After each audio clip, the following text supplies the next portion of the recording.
आज की सीरीज का दोस्तों पहला प्रश्न देखते हैं। आपका पहला प्रश्न कह रहा है कि सूची 1 को सूची 2 से मिलान करिए। एक तरफ महासागर दिया गया है, दूसरी तरफ सबसे गहरे स्थान की बात की गई है, यानी ट्रेंच दिए गए हैं, गर्त दिए गए हैं। प्रशांत महासागर, अटलांटिक महासागर, हिंद महासागर और आर्कटिक महासागर दिए गए हैं। दूसरी तरफ ट्रेंच में Java trench, Eurasian basin, Mariana trench, Puerto Rico trench आपके दिए गए हैं। तो सबसे पहले मैच कराना है आपको, आप मैच करेंगे। प्रशांत महासागर की बात करेंगे तो प्रशांत महासागर का संबंध जो है मैरियाना ट्रेंच से हो जाएगा, यानी मैरियाना ट्रेंच आपके प्रशांत महासागर में है। तो अगर इस बेसिस पर जाएंगे तो ए का 3 हो जाएगा। तो ए के 3 ऑप्शंस पे जाओगे तो आप एक बार में आपका आंसर सही हो जा रहा है विकल्प के अनुसार, तो फिर भी हम मैच कराते हैं। उसके बाद प्यूटोरिको ट्रेंच की बात किया जाए तो प्यूटोरिको ट्रेंच का संबंध अटलांटिक महासागर से है। किससे है? अटलांटिक महासागर से है। तो बी का 4 हो गया। इसके बाद बात करते हैं यूरेशियन बेसिन की। तो यूरेशियन बेसिन का संबंध आपका आर्कटिक महासागर से है। किससे है? आर्कटिक महासागर से है। ध्यान रखना है सामान्य रूप में कि यहाँ पर आर्कटिक महासागर से इसका संबंध हो गया। इस बेसिस पर आपका ई का 2 और हिंद महासागर का संबंध है जावा ट्रेंच से। तो ये आपका आंसर हो जाएगा। तो आपका आंसर इसमें कौन सा हो जाएगा? बी विकल्प आपका आंसर हो जाएगा। फिर से देखिएगा कि मैरियाना ट्रेंच प्रशांत महासागर से जुड़ा हुआ है, प्यूटोरिको ट्रेंच का संबंध अटलांटिक महासागर से है, जावा ट्रेंच का संबंध हिंद महासागर से है और यूरेशियन बेसिन का संबंध आर्कटिक महासागर से है।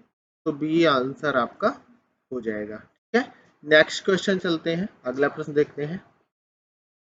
अगला प्रश्न आपका कह रहा है निम्नलिखित युग्मों पर विचार कीजिए। एक तरफ नदी दिया हुआ है, दूसरी तरफ वह कहाँ पर जाकर के किस वाटर बॉडी रीजन से मिलती है ये दिया गया है। नदी में आपका मेकोंग नदी, थेम्स नदी, वोल्गा और जाम्बेजी आपका दिया गया है। और वाटर बॉडी रीजन की अगर हम बात करते हैं तो आपका वाटर बॉडी रीजन दिया हुआ है अंडमान सागर, ऑप्शन में देखिए अंडमान सागर, आयरिश सागर, कैस्पियन सागर और हिंद महासागर दिया हुआ है। ठीक है, तो आपसे पूछ रहा है कि उपयुक्त युग्मों में से कौन से सुमेलित हैं, कौन सा जो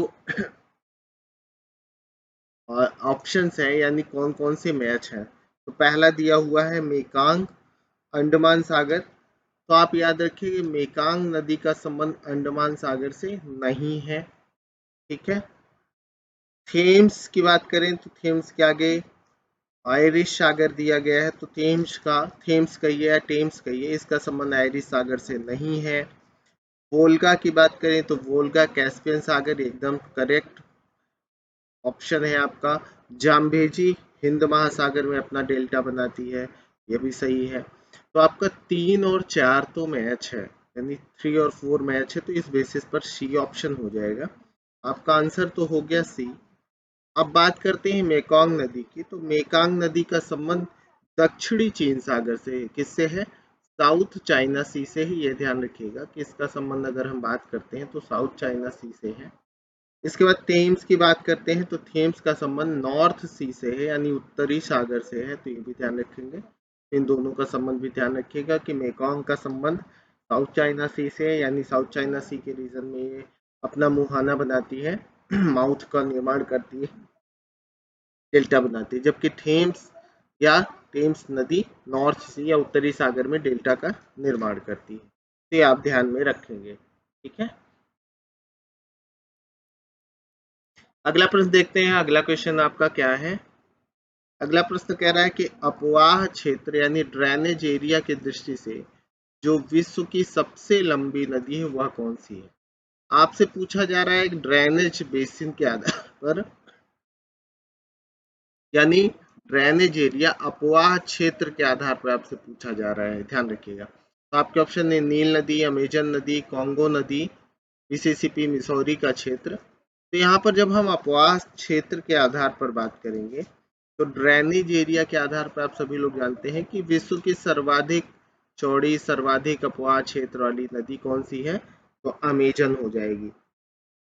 तो पर्टिकुलर अगर बात किया जाए तो यहाँ पर आपको ध्यान में रखना है कि अमेजन सर्वाधिक अपवाह क्षेत्र वाली नदी के रूप में भी जाना जाता है। तो ये आप ध्यान रखेंगे कि सर्वाधिक अगर अपवाह क्षेत्र की बात करते हैं, ड्रेनेज एरिया की बात करते हैं, तो आपका आंसर अमेजन हो जाएगा। ठीक है, तो यहाँ पर सी और बी ऑप्शन आपका आंसर हो जाएगा, ध्यान में रखो।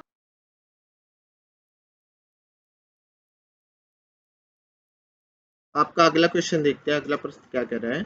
नेक्स्ट क्वेश्चन आपका, निम्नलिखित नदियों में से कौन सी विषुवत रेखा को 2 बार पार करती है। आपको ये बताना है कि विषुवत रेखा को 2 बार पार करने वाली, 2 बार क्रॉस करने वाली रिवर कौन सी है। जायरे, नाइजर, नील या अमेजोन। कौन सी नदी है जो इक्वेटर को 2 बार क्रॉस करती है। आप तो कमेंट बॉक्स में मुझे इसका आंसर बताइए। आपको 10 सेकंड का समय दिया जा रहा है। कमेंट बॉक्स में आप मुझे इसका आंसर बताइए कि विश्व की वह कौन सी नदी है जो इक्वेटर को 2 बार क्रॉस करती है। इक्वेटर को 0 डिग्री अक्षांश रेखा को, लैटिट्यूड लाइन को 2 बार क्रॉस करने वाली रिवर कौन सी है। तो अगर बात किया जाए विषुवत रेखा को 2 बार पार करने वाली नदी की, तो आप सभी लोग जानते हैं कि जायरे नदी एक ऐसी नदी है जो विषुवत रेखा को 2 बार क्रॉस करती है। जायरे कहिए या कांगो नदी, जायरे या कांगो रिवर अगर बात किया जाए, आपकी विषुवत रेखा को 2 बार पार करती है। और विषुवत रेखा को ये 2 बार क्रॉस तो करती है, लेकिन अब अगर आपसे पूछा जाए जायरे नदी का संबंध किस महाद्वीप से है, आपसे अगर यह पूछा जाए कि जायरे नदी का संबंध की अगर बात किया जाए, तो जायरे नदी का संबंध किस महाद्वीप से है, ये आपको बताना है कि किस कॉन्टिनेंट से इसका संबंध है। तो पर्टिकुलर आप इसका आंसर मुझे कमेंट बॉक्स में बताइए कि जायरे नदी का संबंध किस महाद्वीप से है। ठीक है,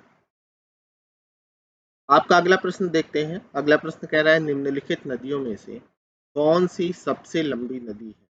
आपको ये बताना है कि जो नदियां ऑप्शन में दी गई हैं, इनमें सबसे लंबी नदी कौन सी है। लॉन्गेस्ट पूछ रहा है, ये ध्यान रखिएगा, सर्वाधिक लंबी नदी। बस ये ध्यान रखना है कि दिए गए ऑप्शंस में से ही आपको बताना है कि कौन सबसे लंबी नदी है। आपके ऑप्शन है अमेजन, आमूर, कांगो या लीना। तो अगर अमेजन की बात करें, आमूर की बात करें, कांगो की बात करें या लीना नदी की बात किया जाए, तो आप सभी लोग जानते हैं कि इन नदियों में अमेजन सर्वाधिक लंबी नदी है। कौन सी नदी है, अमेजन सर्वाधिक लंबी नदी है। दिए गए ऑप्शंस में से सबसे लंबी नदी की अगर बात किया जाए, तो आप ध्यान रखेंगे अमेजन सबसे लंबी नदी है। ठीक है, क्योंकि अगर वर्ल्ड लेवल पर हम बात करते हैं, विश्व स्तर पर बात करते हैं, तो विश्व स्तर पर आप सभी लोग जान रहे हैं कि विश्व की सर्वाधिक लंबी नदी की अगर बात किया जाए तो that is Nile. Nile river is the longest river of the world and second longest river that is Amazon. Amazon river is the second longest river and third longest river is the Yangtze Kiang, Yangtze, China की नदी है और आप लोग जान ही रहे हैं। Fourth number पे मिसिसिपी मिसौरी है। तो ये एक सीक्वेंस ऑर्डर है लेंथ के आधार पर, यानी लंबाई के आधार पर, तो ये भी आप ध्यान में रख सकते हैं। तो इसमें दिए गए ऑप्शंस में अमेजन सबसे लंबी नदी है, जिसे आप ध्यान में रखेंगे। अगले प्रश्न पर आते हैं। अगला प्रश्न देखते हैं आपका क्या कह रहा है। अगला प्रश्न कह रहा है कि दक्षिण अमेरिका की सबसे बड़ी नदी कौन सी है। साउथ अमेरिका की सबसे बड़ी नदी के बारे में पूछा जा रहा है कि दक्षिण अमेरिका की सबसे बड़ी नदी कौन सी है। बड़ी का मतलब हो गया कि ब्रॉडेस्ट रिवर, और ब्रॉडेस्ट रिवर में आप यह कह सकते हैं कि जिसकी चौड़ाई ज़्यादा है, वाटर ड्रेनेज सिस्टम बड़ा है, वाटर अवेलेबिलिटी ज़्यादा है। तो ये सारे ऑप्शंस होते हैं जिसके आधार पर हम विशेषता रख सकते हैं बड़ी नदी की। तो जब हम बड़ी नदी की बात करते हैं तो आप ध्यान में रखेंगे कि दक्षिण अमेरिका की सबसे बड़ी नदी में अमेजन आ जाती है। कौन सी, अमेजन नदी जो है दक्षिण अमेरिका तो यहाँ पर आपको ध्यान में रखना है कि दक्षिण अमेरिका की सबसे बड़ी नदी के रूप में अमेजन को जाना जाता है। किसे जाना जाता है? अमेजन नदी को जाना जाता है। कि अमेजॉन जो है दक्षिण अमेरिका की सबसे बड़ी नदी है। तो ये आपको ध्यान में रखना है कि Amazon is the broadest river of south America and also the world. विश्व की भी सबसे बड़ी नदी है और दक्षिण अमेरिका की तो सबसे बड़ी नदी है ही। अगला क्वेश्चन आपका देखते हैं कि अगला प्रश्न क्या कह रहा है। ठीक है, तो अगला प्रश्न है आपका, निम्नलिखित में से कौन सा देश नील नदी द्वारा अपवाहित तो नहीं है? यानी कुल मिलाकर के आपको पूछा जा रहा है कि नाइल रिवर की अगर हम बात करें तो नाइल रिवर का संबंध किस देश से नहीं है। ये आपसे पूछा जा रहा है कि नाइल रिवर का संबंध किस देश से नहीं है। चाड, इथियोपिया, सूडान और युगांडा आपके ऑप्शन है। तो अगर हम नील नदी की बात किया जाए तो नाइल रिवर का जो ड्रेनेज सिस्टम है, जो अपवाह क्षेत्र है, अपवाह प्रणाली है, तो अपवाह प्रणाली में दो प्रमुख नदियां हैं आप जानते हैं। एक को हम श्वेत नील बोलते हैं, व्हाइट नील बोलते हैं, और दूसरी को नीली नील या ब्लू नील के नाम से जाना जाता है। तो इससे मिलकर के बने हुए हैं और इसमें के आधार पे इथियोपिया भी इससे जुड़ा हुआ है, सूडान भी जुड़ा हुआ है, युगांडा भी जुड़ा हुआ है, लेकिन चाड का संबंध इससे नहीं है। चाड की अगर बात किया जाए तो चाड का संबंध इससे नहीं है। तो यहाँ पर आपके ऑप्शंस की अगर बात किया जाए तो चाड, इसका ऑप्शंस गलत है। चाड का संबंध इससे नहीं है, ये ध्यान में आपको रखना है। इस क्वेश्चन का आंसर ए ऑप्शन हो जाएगा।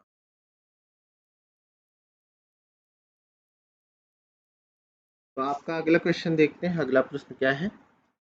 अगला क्वेश्चन कह रहा है कि नीली नील या ब्लू नाइल नदी निम्नलिखित में से किस झील से निकलती है।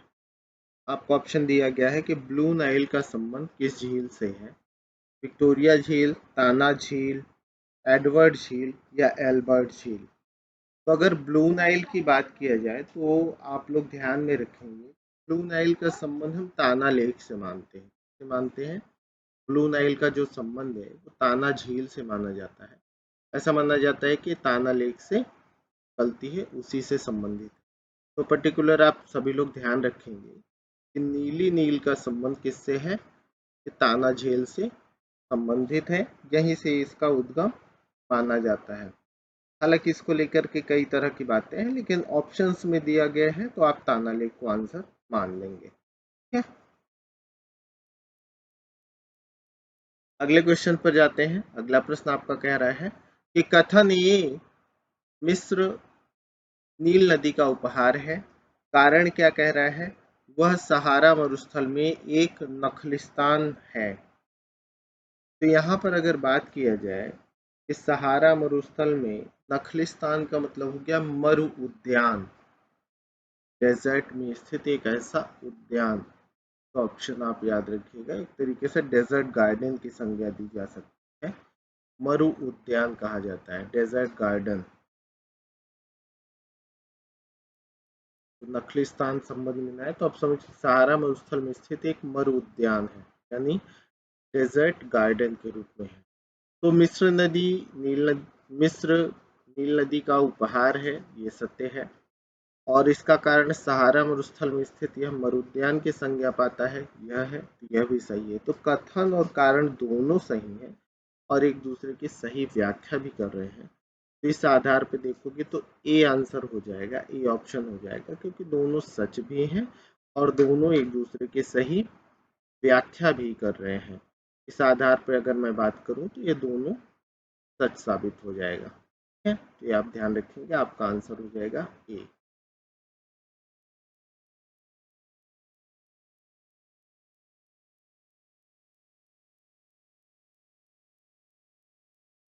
अगला क्वेश्चन देखते हैं आपका।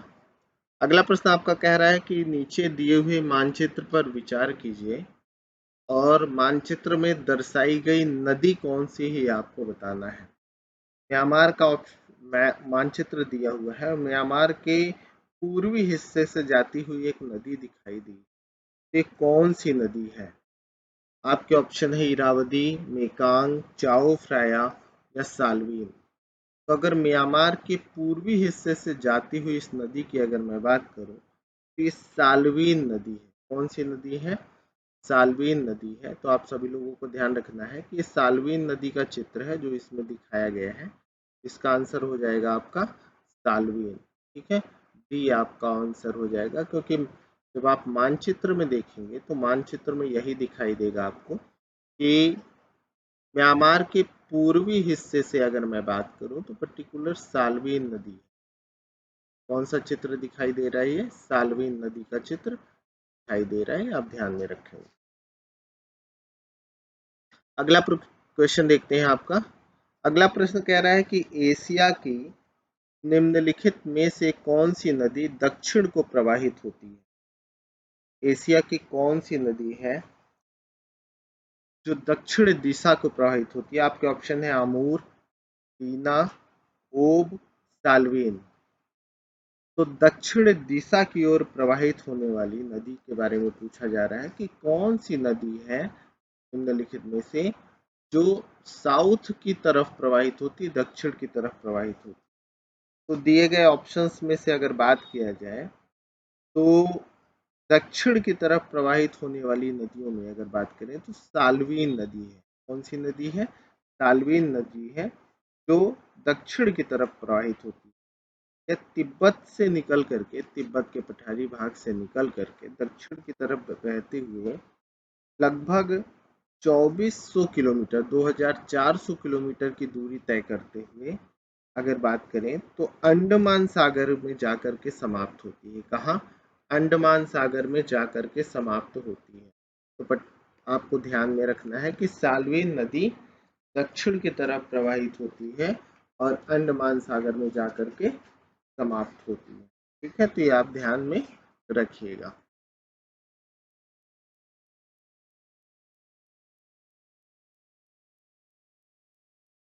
तो यहाँ पे ध्यान में रखना है कि इसका आंसर साल्वीन नदी हो जाएगा। अगला क्वेश्चन देखते हैं, नेक्स्ट क्वेश्चन क्या कह रहा है। आपका अगला प्रश्न कह रहा है कि एशिया की सबसे लंबी नदी कौन सी है? आपके ऑप्शन है सिंधु, ब्रह्मपुत्र, यांगटीसी और हुआंगहो। तो एशिया की सबसे लंबी नदी के रूप में अगर बात किया जाए तो यांगटीसी नदी है। कौन सी नदी है?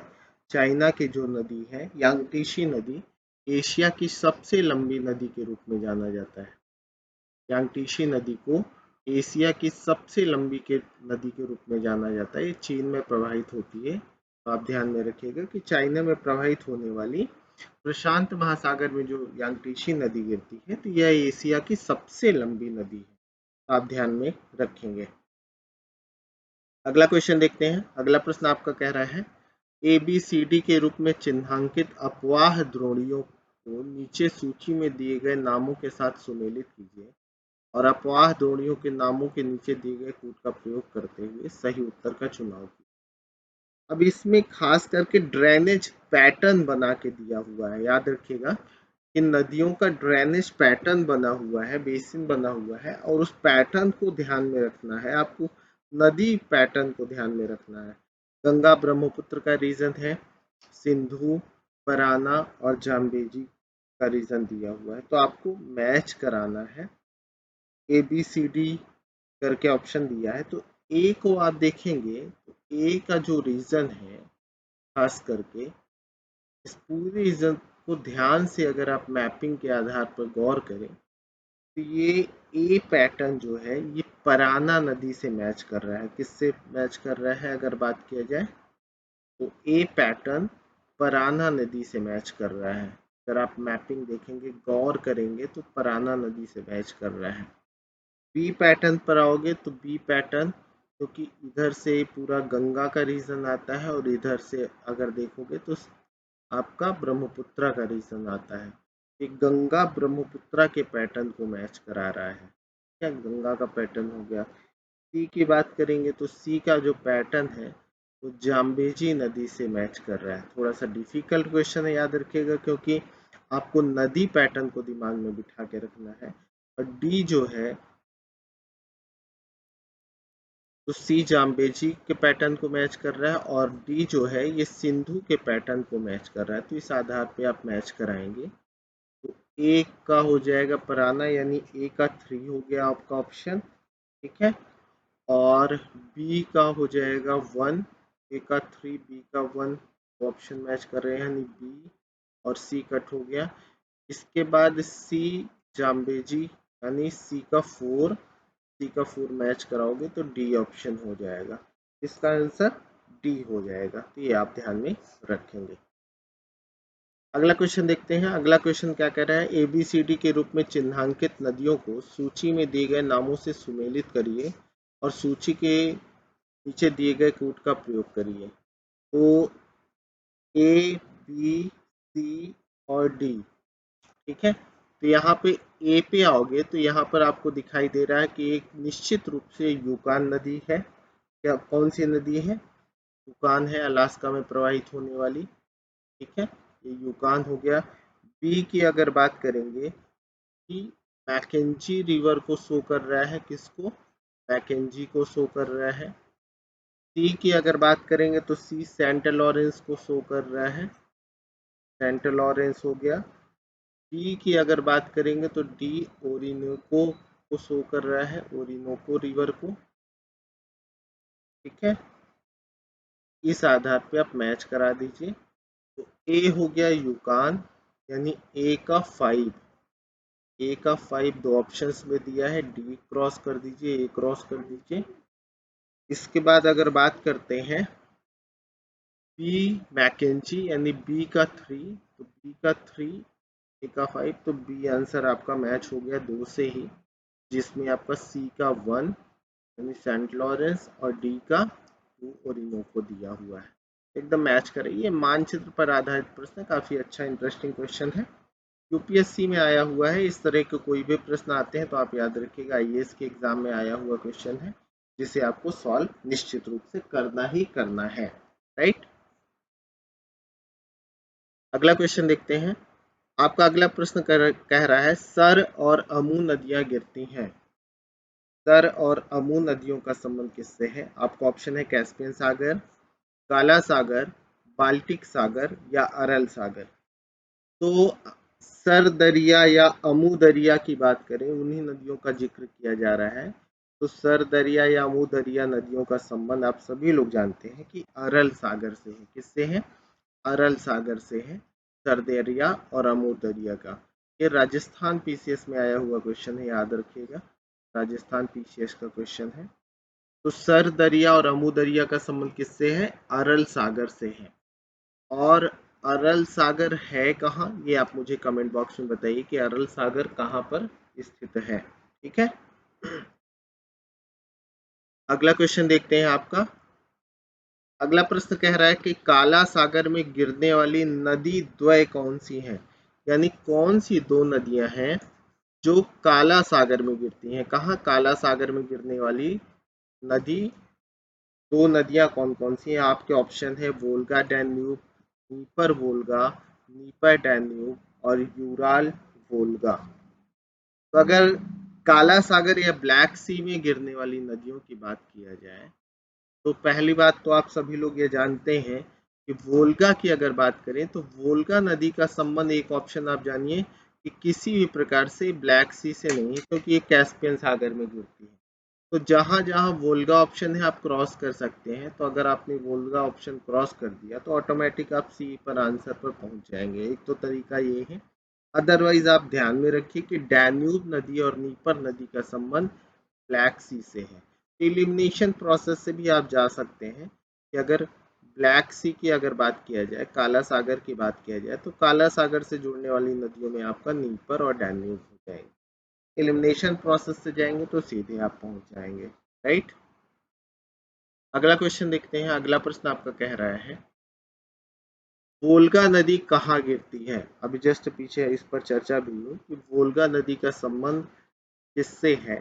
तो ये आप मुझे आप कमेंट बॉक्स में बताइए कि वोल्गा नदी कहाँ पर गिरती है, यानी कहाँ पर यह अपना डेल्टा बनाती है।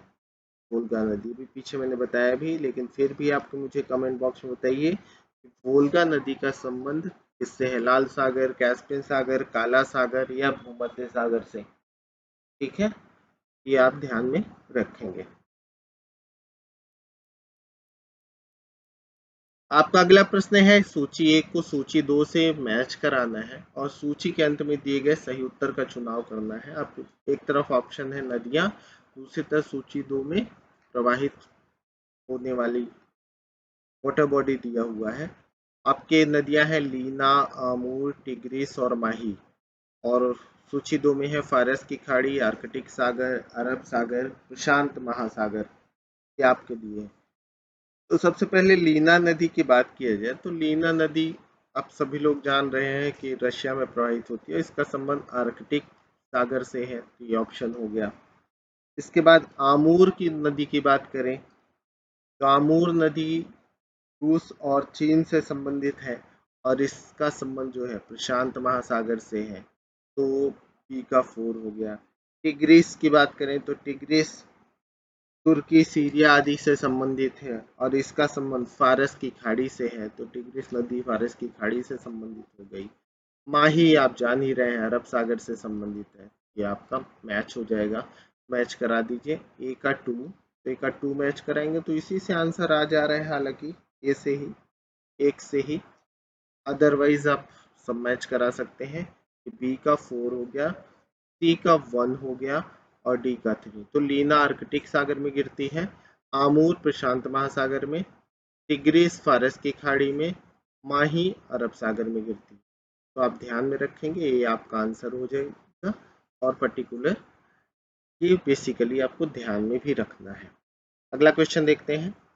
आपका अगला प्रश्न कह रहा है कि निम्नांकित में से कौन सी नदी भ्रंश घाटी से बहती है? भ्रंश घाटी से प्रवाहित होने वाली नदी कौन सी है?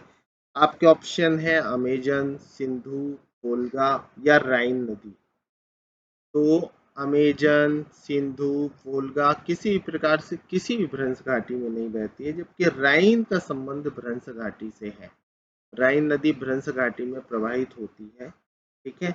आल्प्स पर्वत श्रृंखला की अगर बात किया जाए तो राइन नदी स्विस आल्प्स, स्विट्जरलैंड के आल्प्स पर्वत श्रृंखला से निकलती है और रिफ्ट वैली में प्रवाहित होते हुए जाकर के नॉर्थ सी में गिरती है। उत्तर सागर में आप जानते हैं कि गिरती है राइन नदी।